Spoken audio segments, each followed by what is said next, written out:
বন্ধুরা, ফার্ম মামি রেসিপি ব্লগে আপনাদের স্বাগত জানাই। আবার আজকে নতুন ভিডিও নিয়ে চলে এসেছি। আপনারা তো অনেক রকমের চিকেন রান্না করে খেয়ে দেখেছেন। আজকের চিকেন রান্নাটা আমি ইউনিকভাবে রান্নাটা করে দেখেছি। খুব কম মশলা দিয়ে এই রান্নাটা হয়ে যায়। আপনারা কালার দেখে বুঝতে পারবেন কতটা টেস্টি। আপনারা রুটি, নান, পরোটা দিয়ে খেয়ে দেখুন, দুর্দান্ত খেতে লাগবে। এই রান্নাটা খুব সহজ আর সিম্পলভাবে করে দেখিয়েছি। আমি এই রান্নাতে কী কী নিচ্ছি, কীরকমভাবে করেছি, পুরো ভিডিওটাই দেখবেন। আমার রেসিপি ভালো লাগলে চ্যানেলটাকে সাবস্ক্রাইব করবেন, লাইক করবেন, কমেন্ট করবেন, শেয়ার করবেন, বেল আইকনটা দাবিয়ে দেবেন সবার আগে নোটিফিকেশনটা পাওয়ার জন্য। এখানে 1 কিলো চিকেন ভালো করে ধুয়ে পরিষ্কার করে নিয়েছি। একটা মশলা বানিয়ে নেবো। কী কী নিচ্ছি দেখুন। একটা গামলা নিয়েছি, 3টে আলু সিদ্ধ করে গ্রেট করে নিয়েছি, এটা দিয়ে দেবো। 500 টক দই এর মধ্যে দিয়ে দেবো। আমি নর্মাল টক দইটা নিয়েছি, বেশি টক দই নিইনি, নাহলে টক হয়ে যাবে বেশি। আলু দই ভালো করে মিক্স করে নেব। খুব ভালো করে কিন্তু এটা মিক্স করতে হবে, দইয়ের সাথে যেন আলুটা মিক্স হয়ে যায়। আলু দই খুব ভালো করে আমি মিক্স করে নিয়েছি। দেখুন একটু সব কিন্তু ডেলা ডেলা হয়ে নেই, খুব ভালো করে মিক্স হয়ে গেছে।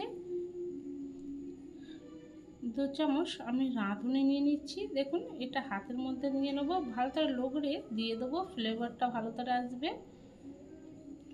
2 চামচ কসুরি মেথি দিয়ে দেবো। আবার ভালো করে সব একসাথে মিক্স করে নেব। খুব ভালো করে কিন্তু মিক্স করতে হবে। দেখুন খুব ভালো করে মিক্স হয়ে গেছে। বাকি রান্নার জন্য আমি কী কী নিচ্ছি সেটা আমি রান্না করতে করতে দেখিয়ে দেবো, পুরো ভিডিওটাই দেখবেন।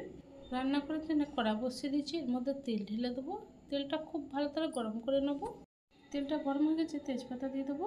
এর মধ্যে ধুয়ে রাখা চিকেনটা দিয়ে দেবো। চিকেনটা আমি আগে থাকতে কিন্তু কিছুই ম্যারিনেট করিনি মশলা দিয়ে, আমি সাদা চিকেনটাই আমি দিয়ে দিচ্ছি। 2 চামচ নুন দিয়ে দেবো। নুনটা দিয়ে চিকেনটা আমি কিছুক্ষণ ভেজে নেব, বেশি আমি ভাজবো না, চিকেনটা পুরো সাদা সাদা হয়ে যাবো, ওরকমই ভেজে নেব। চিকেনটা কিছুক্ষণ ভেজে নিয়েছি, চিকেনের কালারটাও চেঞ্জ হয়ে গেছে, চিকেন থেকে পানিও বেরিয়ে গেছে। এর মধ্যে 4 চামচ আদা আমি থেতো করেছিলাম, ওইটা দিয়ে দেবো। 3 চামচ রসুন আমি থেতো করেছিলাম, ওইটা দিয়ে দেবো। 3 চামচ লঙ্কা থেতো করেছিলাম, ওইটা দিয়ে দেবো।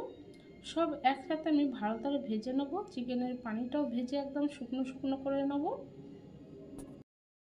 চিকেনটা খুব ভালো করে ভেজে নিয়েছি, চিকেনে কিন্তু একটা সব পানি নেই, তেল ছেড়ে দিয়েছে। খুব ভালো করে চিকেনটা ভাজা হয়ে গেছে। এর মধ্যে 1 চামচ জিরে গুঁড়ো দিয়ে দেবো। জিরেটা দিয়ে কিছুক্ষণ আমি ভেজে নেবো, জিরে কাঁচা গন্ধটা যাতে না বেরোয়। এই রান্নাতে শুধু আমি জিরের গুঁড়োটাই ব্যবহার করেছি, সব আমি বাটা মশলা দিয়েছি। বাটা মশলা চিকেন রান্না করলে খুব সুন্দর খেতে লাগে।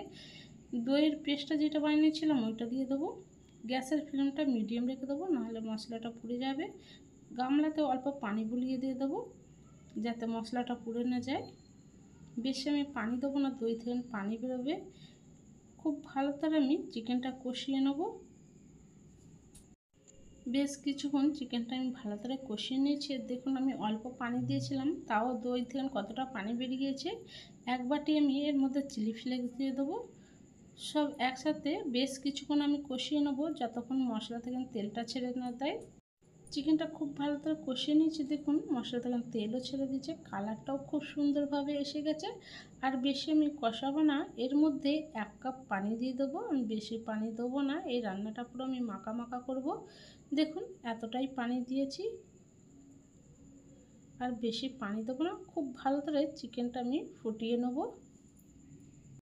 চিকেনটা খুব ভালো করে ফুটে গেছে, আর বেশি আমি ফোটাবো না, নাহলে চিকেনটা আরও ঘন হয়ে যাবে। এরকমই আমি মাখা মাখা নামাবো, আর বেশি আমি ফোটাবো না। নামাবার সময় 1 চামচ গরম মশলা গুঁড়ো দিয়ে দেবো। একটা পাতিলেবুর রস নিচড়েছিলাম, ওটা দিয়ে দেবো। একটা ঢাকনা দিয়ে আমি গ্যাসটা বন্ধ করে 10 মিনিট পরে ঢাকনাটা খুলে দেখে নেব। 10 মিনিট হয়ে গেছে, ঢাকনাটা খুলে দেখে নেব। দেখুন বন্ধুরা, চিকেনের কালারটা কত সুন্দর এসেছে। কালার দেখেই বোঝা যাবে এটা কতটা টেস্টি আর ইউনিকভাবে এই রান্নাটা করে রেখেছি। চিকেনটা এবার পরিবেশন করে নেব। ইউনিকভাবে চিকেনটা রান্নাটা আমার কমপ্লিট হয়ে গেছে। আর এইটা কতটা সহজ আর কতটা কম মশলা দিয়ে রান্নাটা করে দেখিয়েছি।